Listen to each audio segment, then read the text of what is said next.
Ini adalah sifat-sifat dari distribusi normal. Secara umum, karakteristik dari distribusi normal ditentukan oleh dua parameter, yaitu mean dan standar deviasi. Yang tadi ya, mu dan sigma. Kemudian, kalau pada distribusi normal, mean itu akan sama dengan nilai tengah dan akan sama dengan modus. Bisa kita lihat dari gambarnya juga. Misalnya kita ambil gambar yang ini ya. Yang ini, kita lihat, mean itu dia sama dengan nilai tengah, karena dia posisinya juga di tengah-tengah. Dan dia sama juga dengan nilai modus, karena nilai terbanyak itu posisinya ada di mean juga. Begitu ya. Kemudian kurvanya simetri simetri terhadap sumbu tegak. X sama dengan mu. Jadi, ini adalah datanya kan. X ini adalah sumbu X, datanya, sumbu data. Kemudian mu-nya ada di sini. Nah, ini sumbu tegak pada mu, X sama dengan mu, dan ini simetri ya. Sama kanan kiri dibagi dua oleh garis X sama dengan mu. Kemudian kurva normal mendekati sumbu X secara asimptotis. Asimptotis itu pada saat bergerak kedua arah menjauh dari mean. Asimptotis itu dia mendekati tapi tidak sampai menyentuh. Nah, ini dia mendekati sumbu X terus ke sininya itu, tapi tidak sampai menyentuh. Itu asimptotis. Dan itu bergerak pada kanan dan kirinya. Ya. Luas total di bawah kurva adalah sama dengan 1 karena itu adalah besar peluang. Ya, jadi luas total dari satu kurva itu sama dengan 1. Oke, ini adalah rumus dari distribusi normal.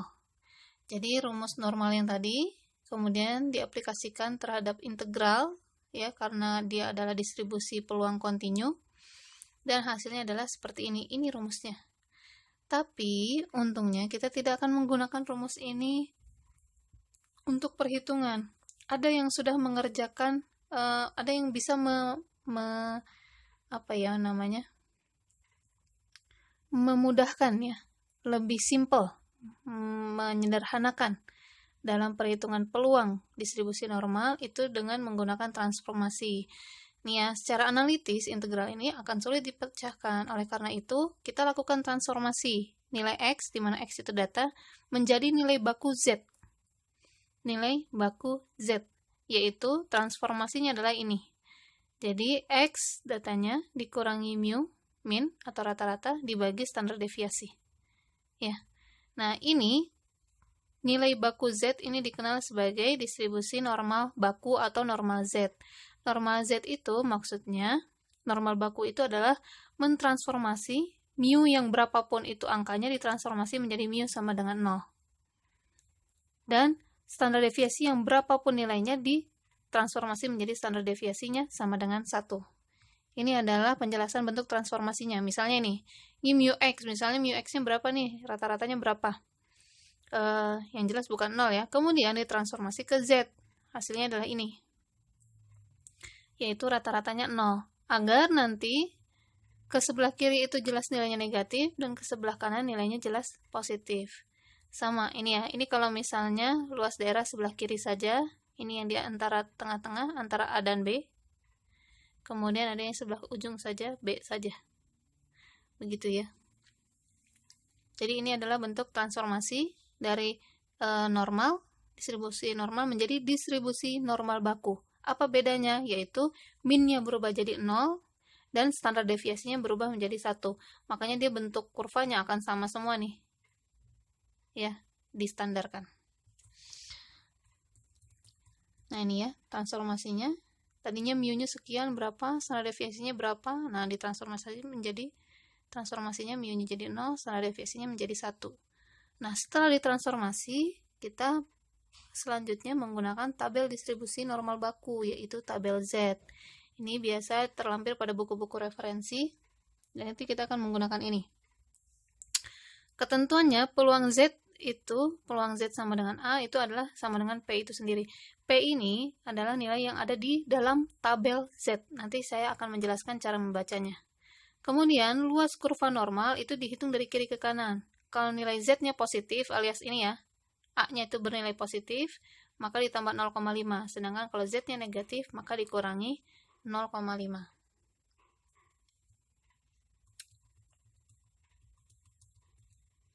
Nah, ini contohnya. Diminta untuk menentukan peluang ketika Z-nya sekian, Z-nya sekian, atau tentukan luas daerah. Luas daerah ketika tandanya nih ya lebih besar sama dengan, kurang dari sama dengan, atau ada yang di antara seperti ini.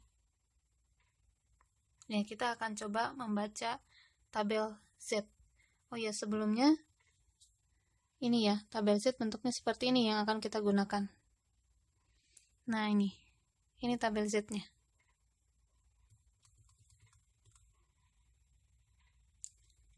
Ya, ini adalah nilai Z. Ini titik 0 itu maksudnya adalah 0,0. Titik 1 berarti 0,1 ya. Titik 2 ini berarti 0,2 dan seterusnya sampai ini titik 9 berarti 0,9. Maksudnya seperti itu. Ini jawabannya juga sama nih. Ini misalnya yang ini. Titik 0,0359 maksudnya adalah 0,0359. Gitu ya. Jadi 0 yang di depannya tidak ditulis. Bedanya itu. Sekarang kita lihat di sini. Tentukan peluang Z sama dengan 2,32 ya untuk soal yang A. 2,32. Bagaimana membaca tabel Z? Mudah ya. Jadi kita tinggal cari 2,32. Berarti ini adalah yang dua digit awalnya ada di sini. Digit ketiganya ada di sini. 2,32. Berarti digit pertamanya 2, digit keduanya 3, digit ketiganya 2 ya, 2,32. Berarti kita mencarinya ini. 2,3. Ini saya perkecil dulu ya, agar bisa terlihat semuanya. Untuk nilainya nanti,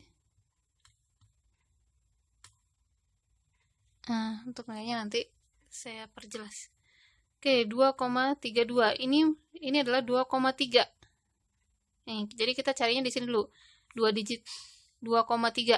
Ujungnya itu adalah 2,32. Berarti ini maksudnya yang ini adalah 2,30. Yang ini adalah 2,31. Ya, yang ini adalah 2,32. Seperti itu ya. Jadi, kalau ditanya Z-nya 2,32. Oh, ini masih bisa kelihatan. Ini ya 2,32. Ya, karena ini 0,02. Ini maksudnya 0,02 ya. Jadi dijumlahkan ke sini 2,32. Yang ini berarti 2,37. Nah, gitu ya. Berarti 2,32 berapa hasilnya? Z ketika peluang Z sama dengan 2,32 hasilnya adalah 0,4898.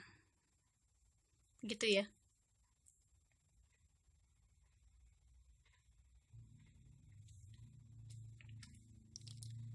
Nah, ini sama halnya dengan kalau misalnya ini ya.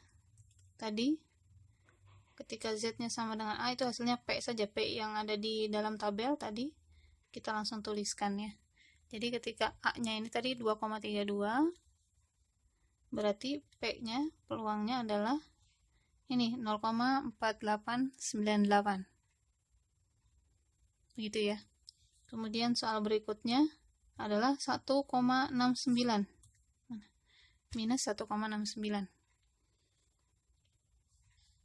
Nah, di sini 1,69 kita cari nih. 1,6 berarti cari di sini 1,6 ada di sini dan yang ujungnya 9 itu ada di ujung ya. Nih, 1,69. Jadi 1,6 terus ditelusuri. Nah, ini 1,69 adalah 0,4545. Minusnya bagaimana? Itu kita abaikan dulu ketika tandanya sama dengan. Oke, perhatikan. Maaf. Kalau tandanya sama dengan, kita abaikan dulu.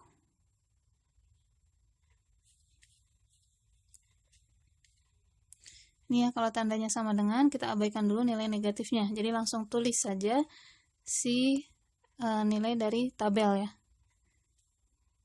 Nah, kecuali kalau yang ditanyakan luas kurva, alias tandanya sudah kurang dari sama dengan, lebih dari sama dengan, atau nilai antara seperti ini. Nah, ini baru nanti menggunakan rumus yang ini. Kalau Z-nya positif tambah 0,5, kalau Z-nya negatif dikurangi 0,5. Begitu.